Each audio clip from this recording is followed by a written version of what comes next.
ராம் ராம் பெரியவா சரணம். இன்றைக்கி 97வது ஸ்லோகம் பார்க்கறதுக்கு இருக்கோம். முதல்ல 96 ஒரு தடவை சொல்லிவிட்டு புது ஸ்லோகத்தை ஆரம்பிக்கலாம். களத்ரம் வைதாத்ரம் கதி கதி பஜந்தே ந கவயः ஸ்ரீயோ தேவ்யாः கோவா ந பவதி பதிஃ கைரபி தனைः மகாதேவம் ஹித்வா தவ சதி சதி நாம சரமே குச்சாப்யாமாசங்கஹ குரவகதரோரப்யசுலபஹ. அடுத்தது 97வது ஸ்லோகம். வழக்கம் போல் ஒரு வரியாக நம்ம ஆரம்பிப்போம். கிராமாஹுர்தேவீம் கிராமாஹுர்தேவீம் கிராமாஹுர்தேவீம் த்ருஹிண கிருஹிணீமாகமவிதோ த்ருஹிண கிருஹிணீமாகமவிதோ த்ருஹிண கிருஹிணீமாகமவிதோ ஹரேஃப் பத்னீம் பத்மாம் ஹரேஃப் பத்னீம் பத்மாம் ஹரேஃப் பத்னீம் பத்மாம் ஹரசஹசரீமத்ரிதனயாம் ஹரசஹசரீமத்ரிதனயாம் ஹரசஹசரீமத்ரிதனயாம் துரியா காபித்வம் துரியா காபித்வம் துரியா காபித்வம் துரதிகமநிஸ்ஸீமமஹிமா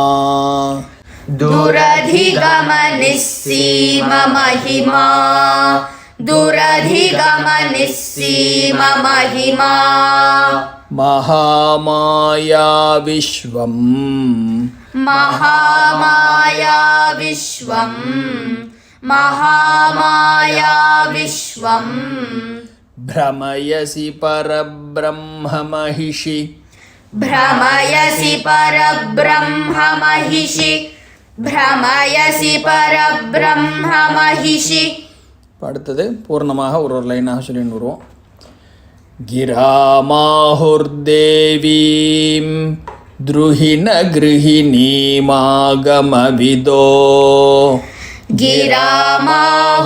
गिरामाहुर्देवीं द्रुहिण गृहिणीमागमविदो गिरामाहुर्देवीं द्रुहिण गृहिणीमागमविदो हरेः पत्नीं पद्मां हरसहचरीमद्रितनयां हरेः पत्नीं पद्मां हरसहचरीमद्रितनयां हरेः पत्नीं पद्मां हरसहचरीमद्रितनयां तुरीया कापि त्वं दुरधिगमनिस्सीममहिमा तुरीया कापि त्वं दुरधिगमनिस्सीममहिमा तुरीया कापि त्वं दुरधिगमनिस्सीममहिमा महामाया विश्वं भ्रमयसि परब्रह्म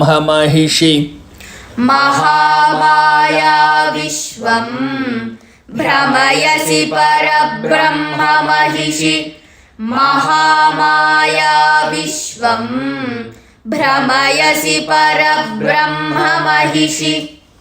அடுத்தது ரெண்டு லைனாக சொல்லுவோம்.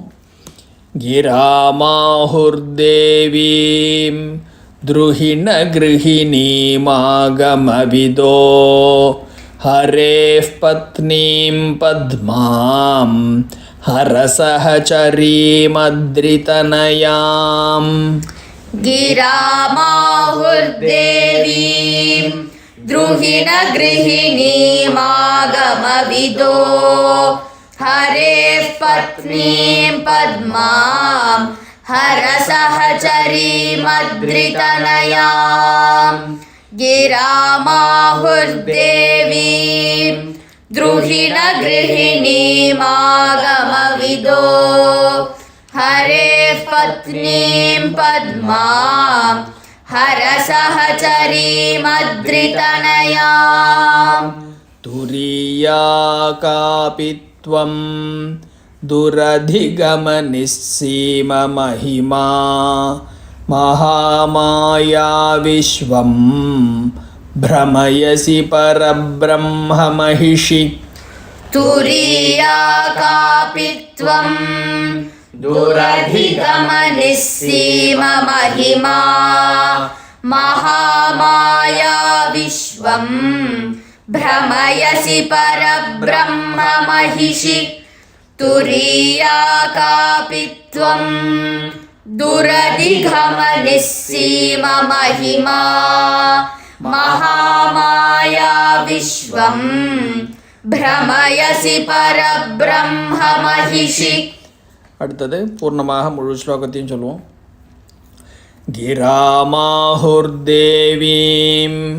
द्रुहिणगृहिणीमागमविदो हरेः पत्नीं पद्मां हरसहचरीमद्रितनयां तुरीया कापि त्वं दुरधिगमनिस्सीममहिमा महामाया विश्वं भ्रमयसि परब्रह्ममहिषि गिरामाहुर्देवीं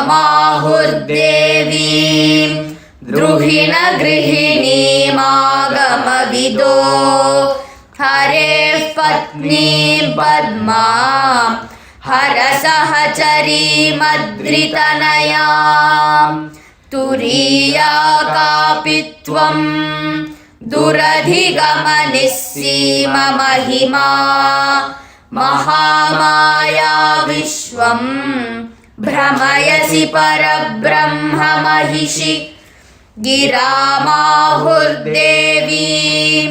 द्रुहिणगृहिणीमागमविदो हरेः पत्नीं पद्मां हरसहचरीमद्रितनयां तुरीया कापि त्वं दुरधिगमनिस्सीममहिमा महामाया विश्वं भ्रमयसि परब्रह्ममहिषि. இப்போ இந்த 97வது ஸ்லோகத்தினுடைய சுருக்கமான பொருளை முதல்ல பார்ப்போம். ஆச்சாரியால் அம்பாளை பார்த்து சொல்றா, அம்மா வேத சாஸ்திரங்கள்லாம் நன்னா தெரிஞ்சவர்கள் இந்த ஸ்காலர்ஸ் எல்லாம் உன்னையே தான் வாணி அப்படின்னு சொல்றா, நீயே தான் லக்ஷ்மின்னு சொல்றா, நீயே தான் பரமேஸ்வர பத்னியாக இருக்கக்கூடிய பார்வதி அப்படின்னு சொல்றா. ஆனா வாஸ்தவத்துல நீ இந்த மூன்றையும் கடந்தவளாக நான்காவதாக துரியான்னு சொல்லக்கூடிய ஒரு சக்தியாக நீ இருக்க. உன்னுடைய மகிமை, உன்னுடைய ஒரு பெருமை என்பது அளவிட முடியாததாக இருக்கு. இந்த துரியாங்கிற ஒரு சக்தியாக உன்னை பார்க்கும் பொழுது நீ யாருங்கிறதே தெரிஞ்சிக்க முடியாத அளவுக்கு ஒரு மகிமை பொருந்தினவளாக நீ இருக்க. நீ மகா மாயையாக இருந்துட்டு இந்த உலகம் முழுக்கும் அப்படியே பிரமிக்க வச்சுட்டு இருக்க அப்படின்னு சொல்லி அந்த ஸ்லோகத்தை பூர்த்தி பண்ணும் பொழுது ஒரு வார்த்தையில கூப்பிடுறார், பரபிரம்ம மகிஷி அப்படின்னு ரொம்ப விசேஷமாக ஒரு நாமாவை வச்சு நீ இந்த லோகம் முழுக்க மாயையில சுழட்டி வச்சுட்டு இருக்கக்கூடிய ஒரு மகா மாயா சக்தியாக நீ இருக்க. நீ வாணி, லக்ஷ்மி, பார்வதிங்கிறது எல்லாத்தையும் தாண்டி என்னவென்றே வர்ணிக்க முடியாத துரிய சக்தியாக நீ இருக்க அப்படிங்கிறதாக ஒரு பெரிய கான்செப்டை சாக்தத்துக்கும் அத்வைதத்துக்கும் பிரிட்ஜாக இங்கே ஒரு பாலத்தை போட்டு ஆச்சாரியால் ஒரு அற்புதமான ரொம்ப அர்த்தங்கள் செறிந்ததான ஒரு ஸ்லோகத்தை இங்கே நமக்கு அனுகிரகம் பண்ணியிருக்கா. அடுத்தது இதனுடைய டீட்டெயில்டான ஒரு பொருள் என்னங்கிறத நம்ம பார்ப்போம். முதல்ல கடைசி வார்த்தையிலிருந்து எடுப்போம். ஏன்னா பெரியவா இந்த ஸ்லோகத்துக்கு ரொம்ப ரசித்து அர்த்தம் பண்ணியிருக்கா. அதுலேயும் பெரியவா முதல்ல அந்த லாஸ்ட் வேர்ட்லேருந்து ஆரம்பிக்கிறா. பரபிரம்ம மகிஷி அப்படிங்கிறது ஒரு அசாதாரணமான பேராக இங்க அம்பாளுக்கு கொடுக்கப்பட்டிருக்கு. பராசக்தி தான் எல்லாத்துக்கும் மேற்பட்டதாக சாக்த சாஸ்திரம் சொல்றது. இந்த ஒரு ஸ்லோகத்திலையும் ஆச்சாரியால் அப்படித்தான் சொல்லின்னு வந்திருக்கா. அவள் தான் ஆட்சி அதிகாரம் படைத்த சோவரின் பவர் அப்படிங்கிற மாதிரி அவளுடைய பொசிஷன் என்னங்கிறது எல்லாத்தையும் சொல்லின்னு வந்திருக்கார். ஆனா இங்க என்னன்னு சொல்லி கூப்பிடுறா, பரபிரம்ம மகிஷி அப்படின்னு ஒரு வேர்டு கொடுத்துருக்கார். அதுக்கு என்ன அர்த்தம் அப்படின்னு விஸ்தரிச்சு சொல்லணுமானாக்கா, அதுக்கு பரபிரம்மமாக இருக்கக்கூடிய ஈஸ்வரன் தான் ஆள்கிற ஒரு ராஜாவாக இருக்கான். அவனுடைய பத்னியாக 2வது ஸ்தானத்தில் இருப்பவளே அம்பாள் அப்படின்னு இதுக்கு ஒரு அர்த்தம். இப்ப மகிஷிங்கிற ஒரு வார்த்தை இங்க போடும் பொழுது, மகிஷிங்கிற வேர்டுக்கு என்ன மீனிங் பெரியவா சொல்றா, ராஜாவுடைய பட்டத்து ராணி அப்படிங்கிற மீனிங். இங்க தானே ஆட்சி செலுத்தக்கூடியவளை மகாராஜ்ஞி, சக்கரவர்த்தினி அப்படின்லாம் சொல்றது உண்டு. மகிஷிங்கிற வேர்டுனால அதை சொல்றது இல்லை. இங்கதான் முக்கியமான ஒரு டிஃபரன்ஸ் தெரிஞ்சுக்கணும். ராஜா ராஜ்ஞி, சக்கரவர்த்தி சக்கரவர்த்தினி அப்படின்னு இங்க ஆண் பெண் அப்படிங்கிற ரெண்டுத்துக்கும் சொல்ற வார்த்தைகள் மாதிரி மகிஷன் மகிஷின்னு வார்த்தைகள் கிடையாது. மகிஷி அப்படிங்கிற ஒரு வார்த்தைக்கு பல மீனிங்ஸ் இருக்கு. அதுல இருக்கக்கூடிய ஒரு மீனிங், ராஜாவுக்கு அடங்கி பத்னி ஸ்தானத்துல இருக்கக்கூடியவளுக்கே மகிஷி அப்படின்னு பேரு. அதுக்கு ஆண்பாலாக மகிஷன்கிற ஒரு வார்த்தை கிடையாது. மகிஷன்னு சொன்னாக்கா அது தெய்வத்துக்கு உண்டான பேர்ல அசுரனோட பேர் தான். எருமையாட்டமா இருக்கிறவன் தான் மகிஷன் அப்படின்னு சொல்லியிருக்கு. அதனால மகிஷிங்கிறத வச்சு மகிஷன் ஒரு ஆண்பால் இருக்கிறதாக நமக்கு எடுத்துக்க முடியாது. ராக்ஞின்னு சொல்லியிருந்தாக்கா அதுக்கு அதனுடைய ஒரு சிக்னிஃபிகன்ஸ் டிஃப்ரெண்டா இருக்கும். இங்க மகிஷிங்கிற ஒரு வார்த்தை யூஸ் பண்ணும் பொழுதே என்ன சொல்றான்னாக்கா அதுக்கு ஒரே மீனிங் தான், ராஜாவுக்கு அடங்கி அவனுடைய ஒரு பதிவிரதா பத்னியாக கூட இருக்கக்கூடியவள் மகிஷி அப்படிங்கிறதாக, ஒரு ஒன் டவுனாக கீழே வச்சு அப்படிங்கிற மாதிரி ஒரு அடங்கின ஸ்தானத்தில் இருக்கக்கூடியவளாக அப்படின்னு ஒரு போஸ்டர். அதுக்காக தான் விசேஷமா இப்படி ஒரு நாமாவை இங்க செலக்ட் பண்ணியிருக்கார். ஸோ இங்க யார் ராஜாவா இருக்கான்னா பரபிரம்மம்னு சொல்லக்கூடிய ஒரு ஸ்தானத்துல சாட்சாத் அந்த பரமேஸ்வரன் தான் இங்க இருக்கார். அவருடைய மகிஷியாக, அந்த சிவத்தினுடைய மகிஷியாக இருக்கக்கூடியவளாக இங்க அம்பாள் இருக்கா. அப்படிங்கிறதுனால பரபிரம்ம மகிஷி அப்படின்னு இங்க சொல்லியிருக்கு. ஸ்லோகம் ஆரம்பிக்கும் பொழுது அந்த சிவனையே அசைக்கிறவள், ஆட்டி படைக்கிறவள், அவன் சாகாம ரட்சிக்கிறவள்னெல்லாம் நிறைய சொல்லின்னு வந்துட்டு கடைசியில முடியும் பொழுது ஏன் அப்படி கொண்டு வந்திருக்கார், அவனுக்கு அடங்கி இருப்பவளாக இருக்கா அப்படின்னு ஏன் கொடுத்துருக்காருனாக்கா, இந்த ஸ்லோகத்தை பூர்த்தி பண்ணும் பொழுது ஸ்திரீ தர்மத்தை முக்கியமா சொல்லணும் அப்படின்னு ஆச்சாரியாளுக்கு தோணி, ஜனங்களுக்கு நம்மள மாதிரி சாதாரணப்பட்டவாளுக்கு நல்ல வழியை காமிக்கணும்னு ஆச்சாரியராக அவர் இங்க யோசிக்கிறதுனால இந்த ஸ்லோகத்தினுடைய முடிவுல வரும்பொழுது ஸ்திரீ தர்மத்தை முக்கியமாக சொல்லணும் அப்படின்னு நினைச்சு, ஆகையினாலே இங்க சக்கரவர்த்தியாக பரமேஸ்வரனை பட்டாபிஷேகம் பண்ணி இந்த அம்பாளை அவனுடைய மகிழ்ச்சி ஆக்குகிறார் அப்படின்னு இங்க பெரியவாளுடைய எக்ஸ்பிளனேஷன். இப்படி சொல்றதுனால அம்பாளுக்கு என்ன பிடிக்கும்னாக்கா அவளுக்கே அதுதான் பிடிக்கும். அவருக்கு ஒரு ஹையர் பொசிஷன் கொடுத்து, ஒரு ஸ்தானத்தை கொடுத்து, தான் அவருக்கு அடங்கின ஒரு சக்தியாக மகிஷிங்கிற ஒரு ஸ்தானத்துல இருக்கிறதானே அவளுக்கே பிடிக்கும். ஏன்னா சதீனாம் அச்சரமேன்னு அவளுடைய ஒரு பதிவிரதா தர்மம் எப்படி இருக்குங்கிற விஷயங்கள்லாம் பார்த்துருக்கோமே. முன்னாடியும் வேற சில ஸ்லோகங்கள்ல இவ காலடியில எல்லாரும் விழுந்து நமஸ்காரம் பண்றதுக்கு காத்துட்டு இருக்கும் பொழுது ஆத்துக்கார் வந்தாருன்னு அவ எழுந்து ஓடி போறாங்கிற விஷயங்கள்லாம் நம்ம பார்த்துருக்கோம். அப்படிப்பட்ட ஒரு ஸ்திரீ தர்மத்துல உயர்ந்த ஒரு ஸ்தானத்தை நமக்கு கற்பிக்க கூடியவளாக இந்த அம்பாள் இருக்கும் பொழுது இப்படி சொல்றதுதான் அவளுக்கும் பிடிக்கும். அதனாலதான் அவளே தான் ஆச்சாரியாளுக்குள்ள பூந்து புறப்பட்டு இப்படி பாட வச்சிருக்கான்னு தோன்றது அப்படின்னு பரபிரம்ம மகிஷி அப்படிங்கிற ஒரு வார்த்தையை ஃபர்ஸ்ட் சொல்ல ஆரம்பிக்கிறா பிரிவா. இந்த இடத்துல இன்னொரு கான்செப்சுவல் கிளாரிட்டி சொல்லி ஆகணும். இங்க பரபிரம்ம மகிஷின்னு சொல்லக்கூடிய வார்த்தை காமேஸ்வரின்னு சொல்லக்கூடிய ஒரு ரூபத்துல அம்பாளை நம்ம தியானம் பண்ணக்கூடியதாக நம்ம பார்க்கணும். அதாவது பார்வதி அப்படிங்கிற ஒரு ரூபமாக வச்சுக்காம காமேஸ்வரின்னு சொல்லக்கூடிய ஒரு ரூபமாக நம்ம மனசுல வச்சுக்கணும். என்ன முக்கியமான டிஃபரன்ஸ் அப்படின்னா, நம்ம முன்னாடி பார்த்துருக்கக்கூடிய சில கான்செப்ட்ஸ், மும்மூர்த்திகள், அதை தாண்டி பஞ்சகிருத்தியம்னு சொல்லக்கூடிய 5 தொழில்களை செய்யக்கூடிய மூர்த்திகள், அவளுக்கெல்லாம் மேல ஒரு சுப்ரீம் பவராக உட்காண்டிருக்கக்கூடியவளான காமேஸ்வரி. அவளை எங்க உட்காண்டிருக்கா, காமேஸ்வரனுடைய மடியில் அமர்ந்தவளாக அவள் இருக்கா.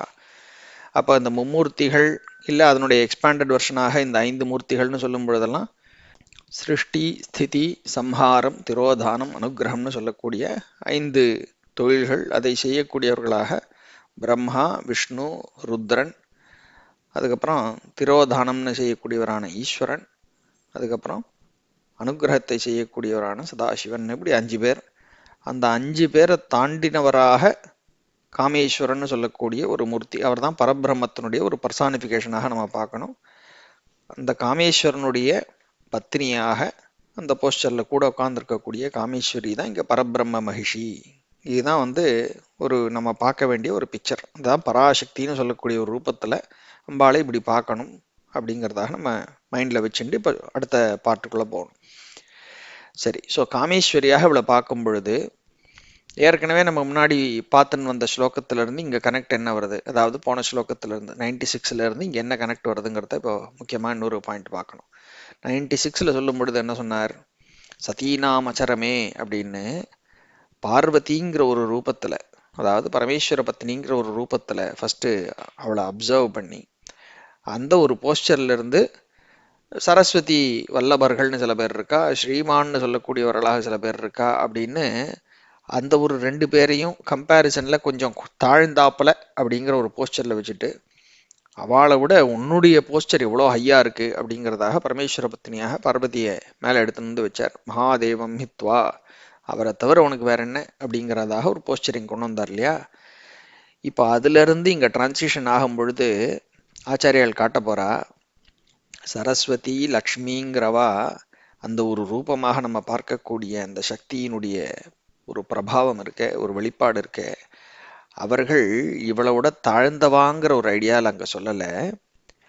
அவர்களை தாழ்மைப்படுத்தி சொல்றதுங்கிறத விட இவளுடைய கற்பின் மகிமையை ஒசத்தி சொல்லும் பொழுது வரக்கூடிய ஒரு கவித்துவ மரபு, அதனால அப்படி அந்த ஸ்லோகம் எழுதப்பட்டிருக்குங்கிறத இந்த 97 வரும்போது நம்ம புரிஞ்சுக்க போறோம். அதனால தான் போன ஸ்லோகத்திலேயே நான் சொன்னேன், இதை கான்செப்டுவலி நம்ம கரெக்டாக புரிஞ்சுக்கணும். கவி மரபின்படியாக ஒன் வர்சஸ் தி அதர்னு போஸ்டரிங் கொடுக்கறது இந்த ஒன்னுடைய மகிமையை வசத்தி சொல்றதுக்காக அப்படிங்கிறதே தவிர இன்னொன்று தாழ்த்துவதற்கு இல்லை அப்படிங்கிறத ஒரு பாயிண்ட்டை நம்ம ஞாபகம் வச்சுக்கணும்னு சொன்னேன். அதுதான் இங்கே ஆச்சாரியால் காட்ட போகிறா இந்த ஸ்லோகத்தில். இங்கே எப்படி ஆரம்பிக்கிறா, இந்த ஸ்லோகத்தை ஆரம்பிக்கும் பொழுதே முதல் லைனில் ஃபஸ்ட்டு சரஸ்வதியை பற்றி சொல்லி, அடுத்த லைனில் லக்ஷ்மியை பற்றியும் பார்வதியை பற்றியும், இவா 3 பேரையும் கொண்டு வந்துட்டார். 3 பேரையும் கொண்டு வந்து ஈக்குவலாக ஒரு போஸ்டரில் கொண்டு வச்சாச்சு ஃபஸ்ட்டு 2 லைனில். அதுக்கப்புறம் இதெல்லாத்தையும் தாண்டினதான துரியான்னு சொல்லக்கூடிய ஒரு சக்தியாக, அளவிட முடியாத பெருமையும் மகிமையும் கொண்டவளாக நீ இருக்க அப்படின்னு இந்த லைனில் போகும்பொழுது 3வது 4வது லைனில் கொண்டு போய் அங்கே நிறுத்தி கடைசியில் நீ பரபிரம்ம மகிஷி அப்படின்னு சொல்லி பூர்த்தி பண்ணுறார்.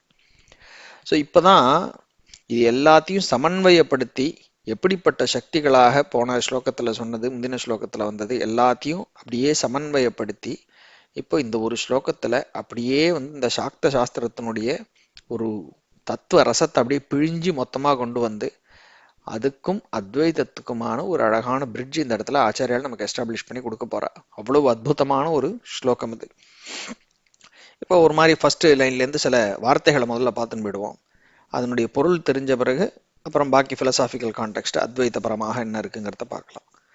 முதல் லைன்ல என்ன ஆரம்பிக்கிறார், கிராமாஹுர் தேவீம் துருஹின கிரகிணீம் ஆகம விதோ அப்படிங்கிறார்.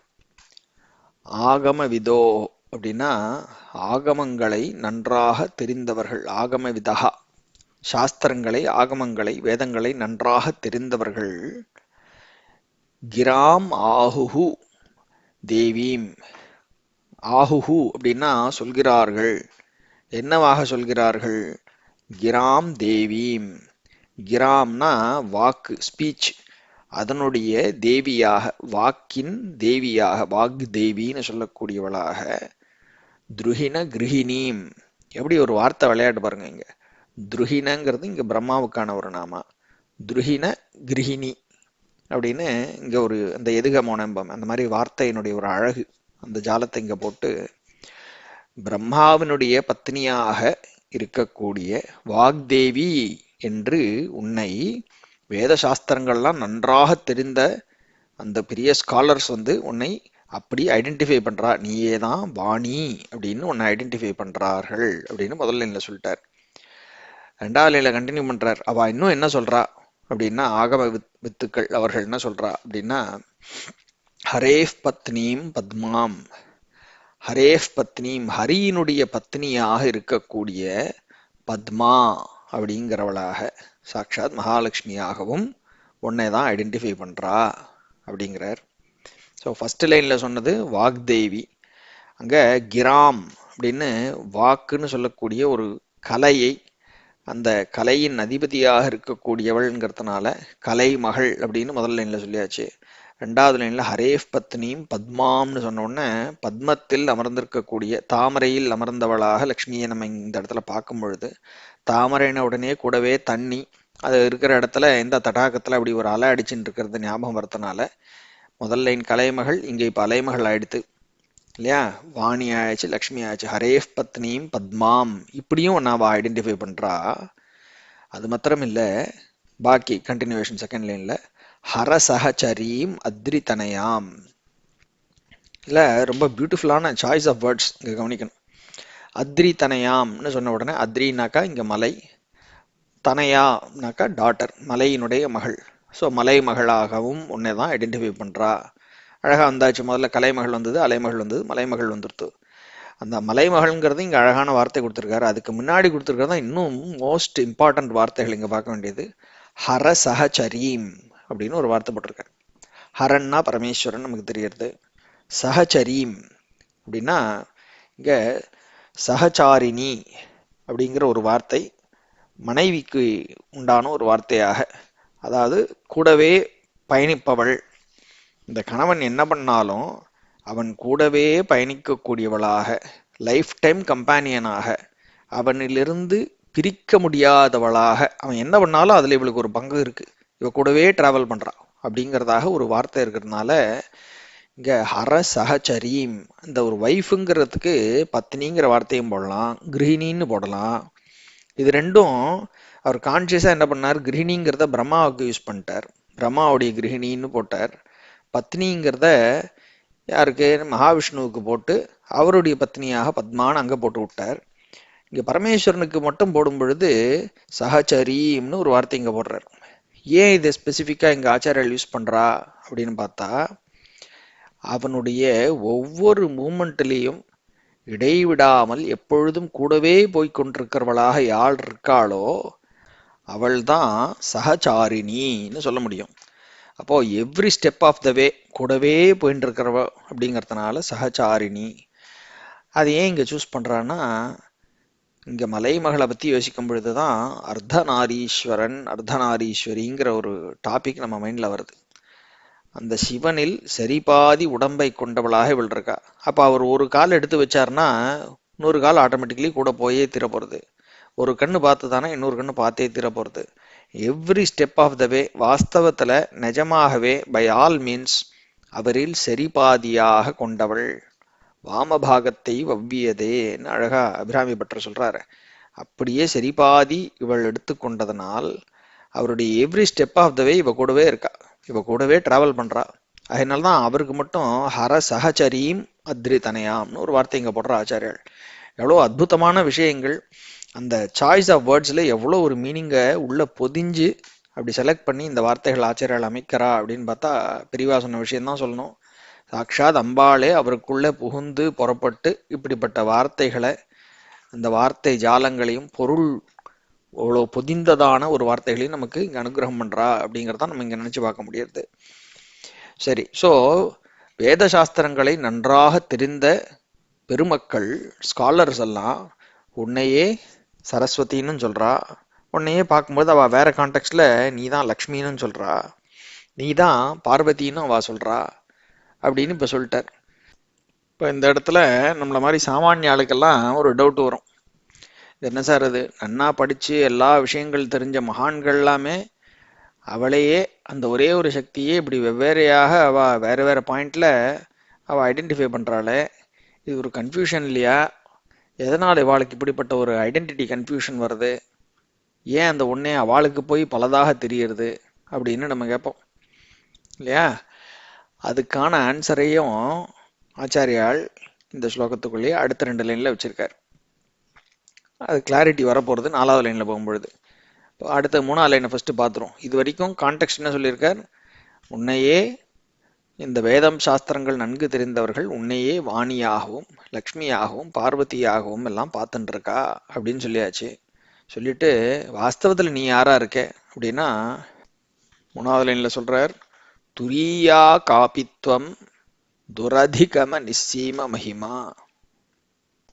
துரியான்னு சொல்லக்கூடிய ஒரு சக்தியாகவும் நீயே தான் இருக்க.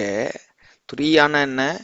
இது வரைக்கும் சொன்ன அந்த 3 பேர் இருக்காளே, வாணி லக்ஷ்மி பார்வதின்ட்டு, அவர்களுக்கெல்லாம் மேம்பட்டதான அவர்களை கடந்தவளான 4வதான ஒரு சக்தியாக துரியா என்று சொல்லக்கூடியவளாக காபி கா அபி எப்படிப்பட்டவள் அப்படின்னு சொல்ல முடியாதவளாக துவம் நீ இருக்க.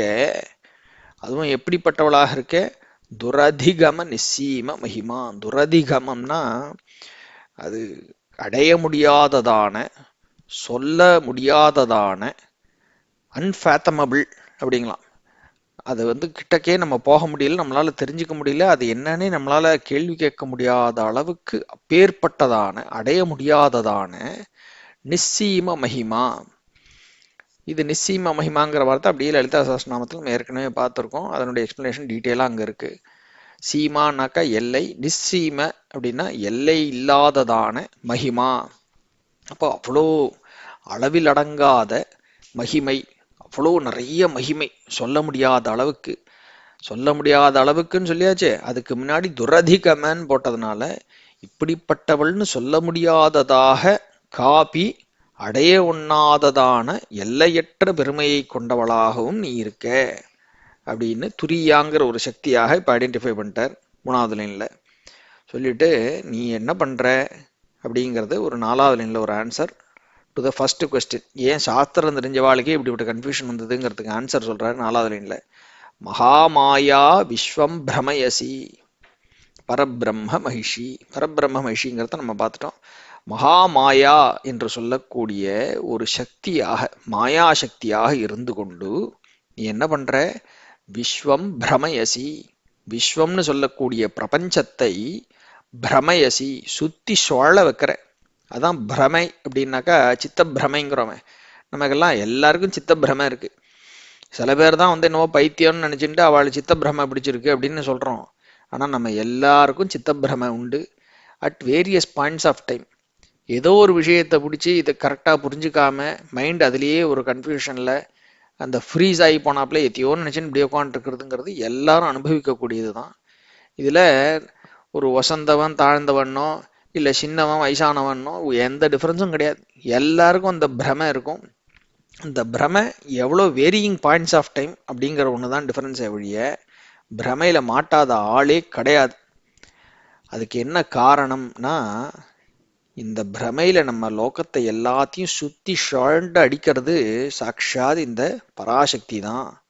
அவளே தான் மகாமாயைன்னு சொல்லக்கூடிய ஒரு சக்தியாக, துரியாங்கிற சக்தியாக இருந்துட்டு இந்த லோகம் முழுவதையும் இப்படி ஒரு பிரமையில சுத்தி அடிச்சுட்டு இருக்கா.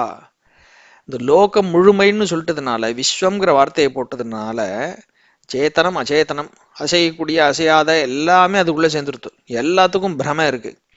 அப்ப அதுக்குள்ளேயே இப்பேற்பட்ட ஞானிகளாக இருக்கக்கூடிய மகான்களும் அதுல இன்க்ளூடட் அப்படிங்கிறத நம்ம தெரிஞ்சுன்றோம். அதனாலதான் இங்க விஸ்வம் பிரமயசி. அப்போ மகான்கள் ஞானிகள் எல்லாம் கூட அதுக்குள்ள மாட்டிக்கும் பொழுது அவர்கள் அட் வேரியஸ் பாயிண்ட்ஸ் ஒரு பிரமை வர்றதுனால, அந்த பிரமை வரக்கூடிய ஒரு மொமெண்ட்ல உன்னை சரஸ்வதின்னு நினைக்கலாம், உன்னை லக்ஷ்மின்னு நினைக்கலாம், உன்னை பார்வதின்னு நினைக்கலாம், நீ வேற வேற இது ஒன்னொன்னும் வேற வேற அவதாரம்னு நீ நினைக்கலாம். இப்படி பலவிதமான ஒரு பொசிஷன்ஸ் அவளுக்கும் வரும். ஏன் அப்படி வருது? இப்படி சொல்றதுக்கு ஒரு ஆதாரம் இருக்கான்னா, சாக்ஷாத் தேவி மகாத்மியத்துல இதே ஒரு பாயிண்ட்டை ஸ்பெசிஃபிக்கா கால் அவுட் பண்ணியே சொல்லியிருக்கு. ஞானினாம் அபிச்சேதாம்சி தேவி பகவதி ஹிசா பலாதாகிருஷ்ய மோகாய மகா மாயா பிரயச்சதி அப்படின்னு. அந்த ஸ்லோகத்துல என்ன சொல்றார் விசேஷமா? ஞானிகளுடைய சித்தத்தில் கூட புகுந்து வலுக்கட்டாயமாக பலாதாகிருஷ்ய, வலுக்கட்டாயமாக அவளையும் அவ மைண்ட போய் அப்படியே ஒரு இந்த பிரமையில ஆழ்த்தி விளையாடி பார்க்கக்கூடியவளாக இந்த மகாமாயாங்கிற சக்தி இருக்கா அப்படின்னு இந்த ஸ்லோகத்துல சொல்றது. அப்போ அப்பேற்பட்ட ஞானிகளுக்கும் இந்த ஒரு நிலைமை வரும்னு சொன்னா நம்ம மாதிரி சாதாரண ஆள்லாம் ஏமாத்திரம். இப்போ முதல் 2 லைன்ல வந்த பாயிண்ட்டுக்கு இந்த சாஸ்திரங்கள் ஆகமங்கள் தெரிந்தவர்கள் இப்படிலாம் சொன்னா, ஏன் இப்படி சொன்னா, ஏன் இப்படி டிஃப்ரெண்டா தெரியறதுன்னா அதுக்கு காரணம் என்ன 4வது லைன்ல சொல்லிட்டார். மகாமாயா விஸ்வம் பிரமயசி, நீ இந்த உலகத்துல எல்லாத்தையும் சுத்தி சுழட்டி அடிக்கிற உன்னுடைய மாயைங்கிற சக்தியினால, அதனாலதான் எல்லாருக்கும் இப்படி இப்படி தெரியறது. ஆனா வாஸ்தவத்துல நீ யாருன்னா 3வது லைன்ல சொல்லியிருக்கார், துரதிகம நிச்சீம மகிமா, எப்படிப்பட்டவள்னு சொல்ல முடியாத அளவுக்கு எல்லையில்லாத மகிமையை கொண்டவளாக துரியா காபி துவம் அப்படின்ட்டு, துரியா என்று சொல்லக்கூடிய ஒரு சக்தியாக, இந்த மும்மூர்த்திகள் அவளுடைய பத்னிகள் அப்படிங்கிறதெல்லாம் கடந்ததான துரியான்னு சொல்லக்கூடிய ஒரு சக்தியாக, மகா சக்தியாக, பராசக்தியாக நீ இருந்துட்டு இருக்க. நீதான் பரபிரம்ம மகிஷியாக இருந்துட்டு அனுகிரகத்தை பண்ணிட்டு இருக்க அப்படிங்கிறதாக அங்க சொல்லிட்டார். இந்த பரபிரம்ம மகிஷின்னு சொல்லி இந்த பரமேஸ்வரனுக்கு காமேஸ்வரனுக்கு அடங்கின ஒரு சக்தியாக அப்படிங்கிற ஒரு டெஃபினேஷனையும் இங்க கொடுத்து ஸ்திரீ தர்மத்தை இங்க முக்கியமா ஹைலைட் பண்ணி சொல்லியாச்சு. ஆனா கூடவே நம்ம ஃபர்ஸ்ட் ஸ்லோகத்துல இருக்கிறதையும் வச்சு பார்த்தாக்கா அவர் பாட்டுக்கு சாதுவா பேசாம உட்காந்துருக்கார். அவரையும் சேர்த்து சுழட்டி ஆட்டி வைக்கிறது யாருன்னாக்கா இவதான் அப்படிங்கிறதாகவும் நம்ம இந்த இடத்துல புரிஞ்சுக்க முடியும். அதாவது சாக்தத்தினுடைய ஒரு பாயிண்ட் ஆஃப் வியூல பார்த்தாக்கா ஒரு அம்பாள் உபாசகராக இதை பார்க்கும் பொழுது அவருக்கு அடங்கின ஒரு பரபிரம்ம மகிஷியாக இங்க டிஃபைன் பண்ணியிருக்கு. ஆனா அவரே மூவ் ஆகணும்னாக்கா இவன் நினைச்சாதான் முடியுங்கிறதையும் ஃபர்ஸ்ட் ஸ்லோகத்துல சொல்லியிருக்குன்னு அப்படி ரெண்டுத்தையும் சேர்த்து இன் டோட்டாலிட்டி பார்க்கும் பொழுது இங்க உட்காந்து விஸ்வத்தை பிரமயசின்னு சொல்லும் பொழுது அது கூடவே இவரையும் சேர்த்து ஆட வைக்கிறது மூவ் பண்ண வைக்கிறது இவளே தான் அப்படிங்கிற ஒரு பாயிண்ட்டையும் இங்க சொல்லியிருக்கிறதாக நம்ம தெரிஞ்சுக்க முடியாது. இந்த துரியாங்கிற ஒரு டாபிக் ரொம்ப பெரிய கான்செப்ட். அது நம்ம லலிதா சஹஸ்ரநாமத்தில் அதை பற்றி சொல்லும் பொழுது நிறைய டீட்டெயில் பண்ணியிருக்கோங்கிறதுனால இங்கே ஃபுல்லாக அதனுடைய என்டையர் டீட்டெயிலுக்குள்ளே மறுபடியும் இங்கே போகலை. லலிதா சஹஸ்ரநாம எக்ஸ்போசிஷனில் அந்த பாயிண்ட்டை கேட்கக்கூடியோ மறுபடியும் போய் கேட்டுக்கலாம். இப்போ இதுலேருந்து நம்ம கனெக்ட் பண்ணி பார்க்கக்கூடிய வேறு சில விஷயங்கள் அதை இங்கே ரசிச்சுட்டு நம்ம போவோம். இப்போது மகான்களுக்கும் ஞானிகளுக்குமே இப்பேற்பட்ட ஒரு நிலை வரும் அப்படின்னு இருந்தாக்கா இதிலிருந்து தப்பிக்கிறதுக்கு என்ன வழி? நம்மளும் இந்த சுழலில் மாட்டிண்டு அப்பப்போ இந்த மாதிரி ஒரு பிரெயின் ஃப்ரீஸ் வந்துட்டு நம்ம இது கரெக்டாக நினைக்கிறோமா இல்லையான்னு தெரியாமல் சித்தப்பிரமையில் மாட்டின்ட்டு நம்ம முடிக்கிறோமே, இதுலேருந்து தப்பிக்கிறதுக்கு என்ன சார் வழி அப்படின்னா அதுக்கு வழியும் நம்ம ஆச்சாரியாலே சொல்லி கொடுத்துருக்கா. சாட்சாத் பரமேஸ்வரனே லோகத்தில் இருக்கிற எல்லா குழந்தைகளையும் காப்பாற்றுறதுக்காக ஒரு அவதாரமாக இறங்கி வந்தார். அதுதான் ஆதி ஆச்சாரியாள் அப்படிங்கிறது நமக்கு நன்னா தெரியும் இல்லையா? அப்படி அவதாரமாக இறங்கி வந்துட்டு அவர் பண்ணினதான குழந்தையாக அவர் இருந்து பண்ணதான முதல் ஸ்லோகம் கனகதாராஸ்தவம். அந்த ஸ்லோகத்திலேயே இதுக்குண்டான ஒரு வழியை கிட்டத்தட்ட இதே பாயிண்ட்ஸை அந்த இடத்துல கனெக்ட் பண்ணி ஆச்சாரியால் அங்கே சொல்லியிருக்கா அப்படிங்கிறத நம்ம பார்க்கும்பொழுது முதல் ஸ்லோகத்திலேயே எப்பேற்பட்ட ஒரு பெரிய கான்செப்டை ரொம்ப சிம்பிளிஃபை பண்ணி நம்ம எல்லாருக்கும் எடுத்து சொல்லக்கூடிய ஒரு குழந்தையாக, ஞான குழந்தையாக அந்த பரமேஸ்வரனுடைய ஞானம் அந்த இடத்துலயே தட்சிணாமூர்த்தியாக நமக்கு எப்படி அனுகிரகம் பண்ணியிருக்கார் அப்படிங்கிறத நம்ம இந்த இடத்துல ரசிச்சு பார்க்கலாம். கனகதாரா ஸ்லோகத்துல 10வது ஸ்லோகம், கீர் தேவதேதி கருடத்வஜ சுந்தரீதி சாகம்பரீதி சசிசேகர வல்லபேதி சிருஷ்டிஸ்திதி பிரளய கேளிஷு சம்ஸ்திதாயை தஸ்யை நமஸ்திரிபுவனேக குரோஸ்தருண்யை அப்படின்னு இங்க வார்த்தைகள். என்ன சொல்றாருன்னு இப்ப இந்த ஸ்லோகத்தோட 97ஓட கம்பேர் பண்ணி பார்த்தோம்னா அப்படியே நிறைய விஷயம் அது கூட ஒத்து வரும். கீர் தேவதைன்னு சொல்லக்கூடியதாக வாக்கின் தேவதையாக நீ இருக்க. கருடத்வஜ சுந்தரீதி, கருடத்வஜன்னாக்கா கருடனை கொடியில் கொண்டவராக யார் இருக்காரோ அவர் கருடத்வஜன், சாட்சாத் மகாவிஷ்ணு. அவருடைய சுந்தரியாக, அதாவது அவருடைய மனைவியாக இருக்கக்கூடியவள். அப்போ கீர் தேவதைன்னு சொல்லக்கூடிய வாணியாக நீ தான் இருக்க. கருடத்வஜ சுந்தரியாக, அதாவது மகாலட்சுமியாக நீயே தான் இருக்க. சாகம்பரீதி, சாகம்பரின்னு சொல்லக்கூடியவளாக தன்னுடைய உடம்பு முழுக்க ஒரு சாகம்னு சொல்லக்கூடியதான காய்கறிகள் கீரைகள்னு கூடவே எல்லாம் உடம்பு முழுக்க அப்படியே ஜனங்களுக்கு அள்ளி கொடுக்கக்கூடியவளாக நிறைஞ்சு, இந்த லோகம் வறட்சியினால பஞ்சத்தினால அடிபட்டு கஷ்டப்படும் பொழுது எல்லாருக்கும் அள்ளி கொடுக்கக்கூடியவளாக உடம்பு முழுக்க இப்படி எல்லாத்தையும் வச்சுட்டு நீ சாகம்பரின்னு சொல்லக்கூடிய ஒரு அவதாரமாக நீ தான் வந்த. சசிசேகர வல்லபேதி. சசிசேகரன்னு சொல்லக்கூடியவனாக பரமேஸ்வரன், அவருடைய வல்லபையாக சாட்சாத் பார்வதி தேவியாகவும் நீயே தான் இருக்க. இது எல்லாத்தையும் கவர் பண்ணிட்டார், முடிஞ்சு போச்சு நேர. இது எல்லாம் நீ ஒருத்தி தான் அப்படிங்கிறதையும் சொல்லிவிட்டு, சிருஷ்டி ஸ்திதி பிரளய கேளிஷு சம்ஸ்திதாயை, சம்ஸ்திதாயை நன்றாக பர்மனண்டாக சுகமாக நீ இருந்து எல்லாத்தையும் பார்த்துட்டு இருக்க. எதை பார்த்துட்டு இருக்க? சிருஷ்டி ஸ்திதி பிரளயம்னு சொல்லக்கூடிய கேலி விளையாட்டுகள். இந்த 3 விளையாட்டுகள் இருக்கு. சிருஷ்டி ஸ்திதி பிரளயம்னு சொல்லக்கூடிய, அது கிரியேஷன், ப்ரிசர்வேஷன் அண்ட் டிஸ்ட்ரக்ஷன் வேணா சொல்லலாம். Destruction in a different form. இது எல்லாத்தையும் நம்ம பிரளயம்ங்கிறத, லயம் அப்படிங்கிற ஒரு விஷயத்த, விசேஷமான லயம்ங்கிறத நம்ம தெரிஞ்சுக்கணும். அப்போ இந்த எல்லா விதமான ஒரு டிவைன் விளையாட்டுக்குலையும் நீ அழகா உக்காண்டு அதை அப்படி பார்த்துட்டு இருக்க. நமக்கு லலிதா சஹஸ்ரநாமத்தில் வரக்கூடிய சில நாமாக்கள் ஞாபகம் வரலாம். மகா பிரளய சாட்சினி அப்படின்னு இந்த நாமாக்கள்லாம் நம்ம இந்த இடத்துல கனெக்ட் பண்ணி பார்க்க முடியும். சொல்லப்போனால் இன்னும் டீட்டெயிலாக அதுக்குள்ளே போகலாம். சிருஷ்டி ஸ்திதி பிரளய கேலிஷு சம்ஸ்திதாயை தஸ்யை நமஸ்திரிபுவனைக குரோஸ்தருண்யை. தஸ்யை அப்படிப்பட்டவளான, அப்படிப்பட்டவளுக்கு நமஹா அவளுக்கு வந்தனங்கள். அவள் யாருன்னா திரிபுவனைக குரோஹோ தருண்யை. 3 புவனங்களுக்கும் குருவாக எவர் ஒருத்தர் இருக்காரோ அவருடைய பத்னியாக இருக்கக்கூடிய அந்த ஒரே ஒருத்தி இருக்காளே, அவளுக்கு என்னுடைய வந்தனங்கள். அப்ப என்ன அர்த்தம்? 3 லோகங்களுக்கும் குருவாக யாரோ ஒருத்தர் இருக்கார், அந்த ஒருத்தருடைய பத்னியாகவும். இந்த இடத்துல இங்கேயும் என்ன பண்றார் கான்செப்ட் கவனிக்கணும். நம்ம எப்படி நம்ம 97வது ஸ்லோகத்துல அந்த ஸ்திரீ தர்மத்தை சொல்லி பரபிரம்ம மகிஷிங்கிற ஒரு பாயிண்ட்டை போட்டாரோ, அதே மாதிரி இங்கேயும் அவளுக்குன்னு வெறுன சொல்லி முடிக்காம திரிபுவனங்களுக்கும் ஏக குருவாக இருக்கக்கூடிய ஒருத்தரின் மனைவி, பத்னியாக இருப்பவளேன்னு சொல்லி, அவதான் இப்படிலாம் இருக்கான்னு சொல்லி அவளுடைய பெருமை எல்லாத்தையும் எடுத்து சொல்லியாச்சு.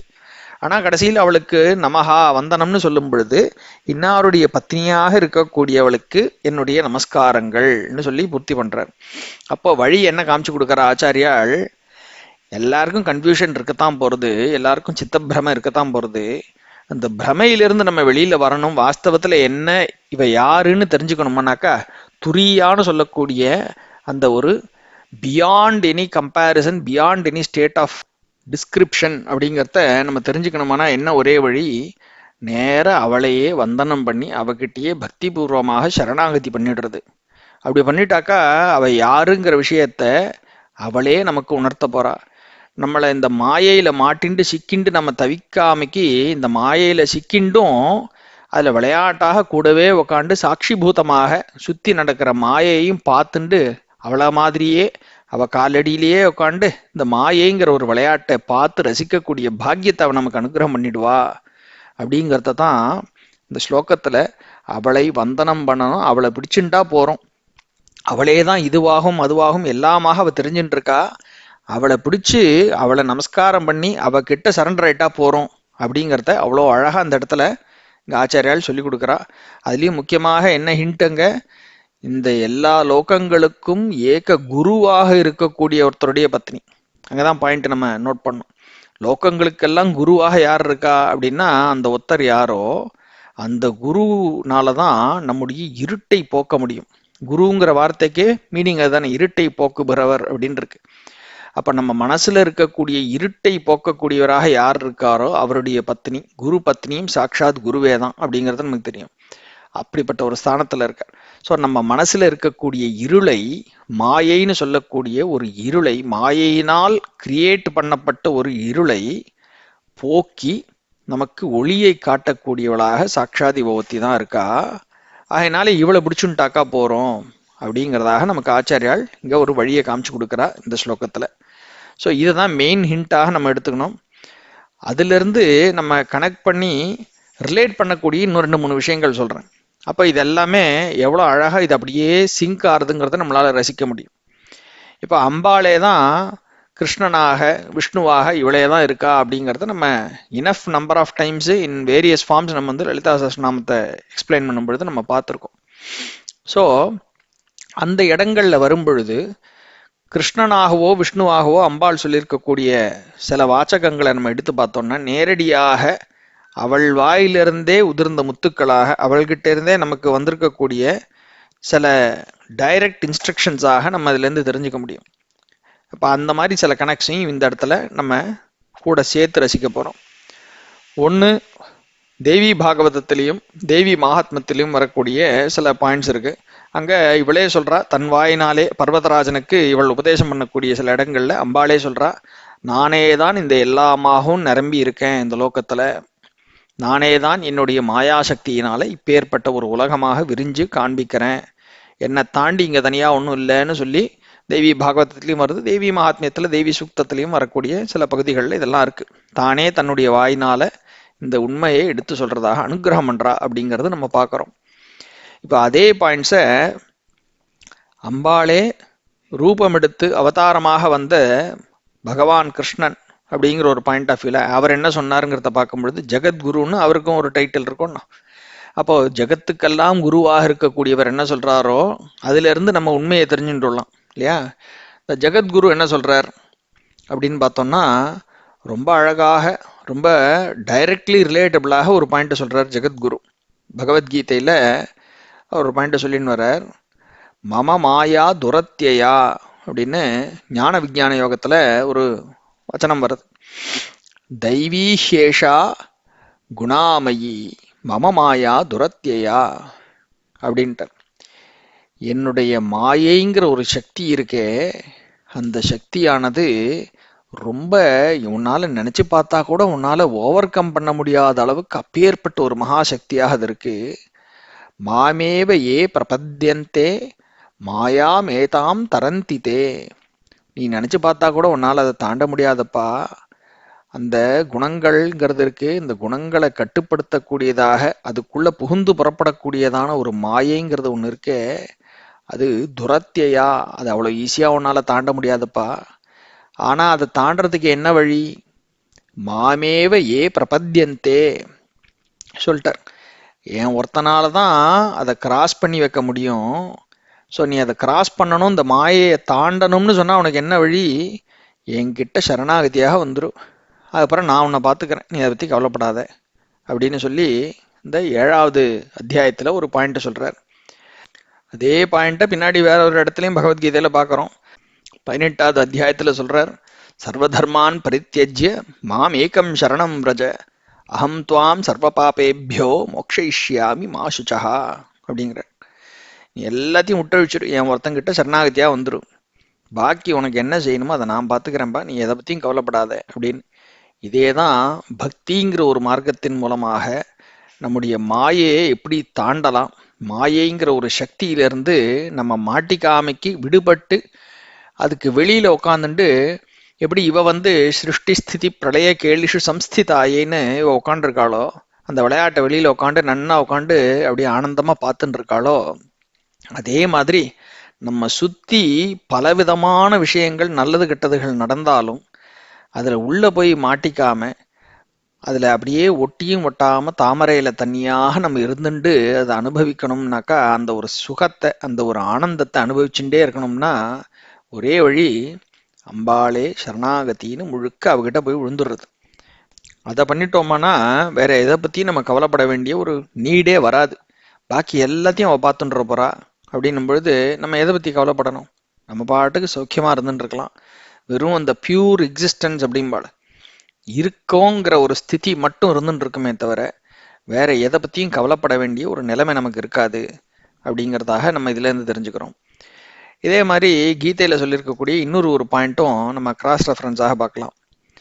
அதே 18வது அத்தியாயத்துல இப்போ இந்த ஸ்லோகத்துல ஆச்சாரியர்கள் சொல்லியிருக்காளோன்னு மகாமாயா விஸ்வம் பிரமயசின்னு, அதே மாதிரி 18வது அத்தியாயத்துல பகவானுடைய வாக்காகவே வருது, ஈஸ்வர சர்வபூதானாம் ஹிருத்தேஷே அர்ஜுன திஷ்டதி பிராமயன் சர்வபூதானி யந்திராரூடானி மாயையா அப்படின்னு பகவானுடைய வாக்கிலேருந்து வருது. ஹே அர்ஜுனா, இந்த எல்லா பூதங்கள் இருக்கே, இந்த ஜீவராசிகள்லாம் இருக்கே, இதுகளுடைய ஹிருதயம்னு சொல்லக்கூடிய ஒரு தேசத்துல, ஹிருத் தேசத்துல, ஹிருதயம்னு சொல்லக்கூடிய பாகத்துல ஈஸ்வரன் சொல்லக்கூடிய அந்த பரமாத்ம சக்தி அங்கதான் உட்கார்ந்துட்டு இருக்கு. திஷ்டதி ஈஸ்வர சர்வபூதானாம் ஹிருத்தேஷே அர்ஜுன திஷ்டதி. அங்க தான்ப்பா அது உட்காண்டிருக்கு. ஆனா அங்க உட்காந்துட்டு என்ன பண்றதுன்னா பிராமயன் சர்வபூதானி. இங்க பிரம அப்படிங்கிற ஒரு வார்த்தையை பார்த்தோமே இந்த ஸ்லோகத்துல 97, அதே தாங்க சொல்றாரு, பிராமயன் சர்வபூதானி. அப்படி இருக்கக்கூடிய அந்த ஈஸ்வரங்கிற சக்தியானது என்ன பண்றது, பிராமயன் சர்வபூதானி, எல்லா ஜீவராசிகளையும் அப்படி பிரமையில அலைய வைக்கிறது. எப்படி அலையிறதுன்னா யந்திராரூடாணி மாயையா. ஒரு மிஷின்ல, ஒரு யந்திரம்னு சொன்னாக்கா ஒரு மிஷின், ஏதோ ஒரு மிஷின்ல ஏத்தி உக்காத்தி வச்சாப்புல அந்த மிஷின் ஒரு சக்தியில் அப்படியே சுத்தி சுத்தி வந்துட்டு இருந்தனாக்கா அந்த கொடராட்டனம் சொல்றோமே, அந்த மாதிரி ஏதோ ஒரு மிஷின்ல ஏத்தி உட்கார வச்சாச்சு, அது பாட்டுக்கு சுத்தின்ண்டே இருக்கு ஏதோ ஒரு சக்தியினால. அப்படி இருந்தாக்கா எப்படி இருக்கும், என்ன நேரமும் சுத்தின்ண்டே இருக்கும், தலை சுத்த ஆரம்பிச்சிடும் நமக்கு. அப்படித்தானே வாழ்க்கையில தலை சுத்துறது. இங்க என்ன சொல்றாரு, அந்த மாதிரி ஒரு யந்திரத்துல ஏத்தி உக்காத்தி வச்சு அப்படியே சுத்த விட்டாக்கா எப்படி இருக்குமோ அப்படி சுத்தின்ண்டே இருக்கு, சுத்த வச்சுட்டு இருக்கு இந்த சக்தியானது. அப்போ அந்த யந்திரம் சுத்துறத, அதுக்கு என்ன பவர், என்ன எலக்ட்ரிக்கல் எனர்ஜி எங்கேருந்து வருதுன்னாக்கா மாயையா. மாயைன்னு சொல்லக்கூடிய ஒரு சக்தி இருக்க, அந்த சக்தியினால் உந்தப்பட்டதாக இப்படி ஒரு மிஷின் மாதிரி ஒன்று உட்காண்டு அதுல உங்களை எல்லாரையும் ஏத்தி உட்கார வச்சு எல்லாரையும் சுத்த வச்சுட்டு இருக்கு இந்த ஒரு சக்தி அப்படின்னு பகவான் சொல்றான். அந்த சக்தி தான் யாரு, ஈஸ்வரன்னு சொல்லக்கூடியதாக ஒரு சக்தியாக அவர் ஐடென்டிஃபை பண்றார். அந்த ஈஸ்வரனே தான் இங்க நம்ம பார்க்கக்கூடிய ஈஸ்வரி, பரபிரம்ம மகிஷின்னு சொல்லக்கூடிய சக்தி. அவள் தான் இந்த ஒரு சக்தியாக மாயையாகவும் இருந்துண்டு மகாமாயா விஸ்வம் பிரமயசி பரபிரம்ம மகிஷி, அவள் தான் இது எல்லாத்தையும் ஆட்டு வச்சுட்டு இருக்கா அப்படிங்கிறத நம்ம இங்க தெரிஞ்சுக்கணும். அப்ப இந்த மாயைங்கிறத தாண்டி இவளுடைய ட்ரூ நேச்சர் என்ன, ட்ரூ ஃபார்ம் என்ன, நம்ம எப்படி தெரிஞ்சுக்கிறது அப்படிங்கிற ஒரு கொஸ்டினும் அடுத்து ஆன்சர் பண்ணணும் இல்லையா. ஏன்னா இவளே தான் எல்லாரையும் போட்டு ஆட்டி வைக்கிறான்னு தெரிஞ்சு போச்சு. இவளே தான் ஒரு சரஸ்வதியாகவோ லக்ஷ்மியாகவோ பார்வதியாகவோலாம் நம்ம பார்க்குறோம். அப்போ வாஸ்தவத்தில் இவ யாரு, எப்படி மாயையை கடந்து நம்ம இவ யாருங்கிறத எங்கே தெரிஞ்சுக்கிறது. நீங்கள் பாட்டு துரியான்னு சொல்லிட்டு போயிட்டேள். அப்போ வாஸ்தவத்தில் என்னன்னு நம்ம தெரிஞ்சுக்கிறது சுவாமியை அப்படின்னா, அதுக்கும் ஜெகத்குருவாகவே இந்த கிருஷ்ணன் வந்து நமக்கு ஒரு வழி சொல்லி கொடுக்குறான். அடுத்து அதை என்னங்கிறதையும் பார்த்துருவோம். மறுபடி அதே 18வது அத்தியாயத்தில் வரக்கூடிய ஒரு ஸ்லோகத்தை பார்க்குறோம். பகவான் சொல்லித்தரார் வழியே. ஏதோ ஒன்று உள்ளுக்குள்ள உட்கார வச்சு எல்லாரையும் இப்படி மெரிகோ ரவுண்டு கொடராட்டனத்தில் சுற்றுற மாதிரி சுத்த வச்சுட்டு இருக்கு. அதுலேருந்து எப்படி தப்பிக்க போறோன்னு தெரியல, நீ கஷ்டப்படுற, நான் ஒரு வழி சொல்லித்தரேன். உண்மை என்ன, வாஸ்தவம் என்னங்கிறத நீ தெரிஞ்சுக்கணுமானாக்கா இந்த ஒரு வழியை ஃபாலோ பண்ணா போறோம்டா, கவலைப்படாத அப்படின்னு பகவான் நமக்கு சொல்லித்தரார். அந்த வழி தான் இங்கே பார்க்குறோம். இதுக்கு முன்னாடி நம்ம பார்க்கறது எல்லாமே வாஸ்தவத்தில் நிஜமில்லை அப்படிங்கிறத சொல்றதாக மகாபாரதத்தில் வரக்கூடிய ஒரு வாக்கியம் ஒன்று வர்றது.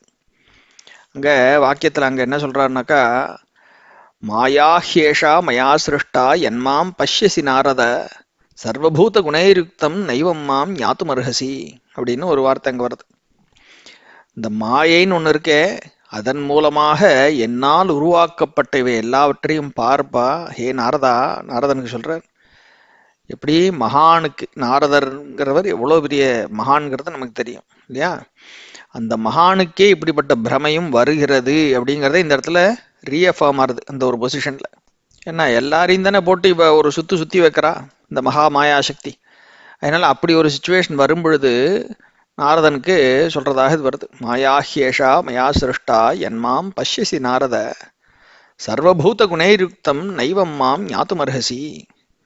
சர்வபூத குணையுக்தம், நீங்க பாக்குறியே இப்படிப்பட்ட ஒரு கருப்பு சேப்பு வெளுப்புன்னு நீ என்னெல்லாம் ஒரு நிறங்களாக, என்னெல்லாம் ஒரு சேஷ்டைகளாக விசித்திரங்களாக பாக்குறியே, இதெல்லாம் இந்த பஞ்சபூதங்களுடைய சிருஷ்டி. அந்த சிருஷ்டி எப்படி நடக்கிறதுனா மாயைன்னு சொல்லக்கூடிய ஒரு சக்தியினால, மாயாஹி ஏஷா மயா சிருஷ்டா. இதெல்லாத்தையும் பார்த்து இந்த சர்வபூத குணையுக்தம் நைவம் மாம் ஞாத்துமர்ஹசி, இதை பார்த்து இதுதான் நான் நினைச்சுன்றாத.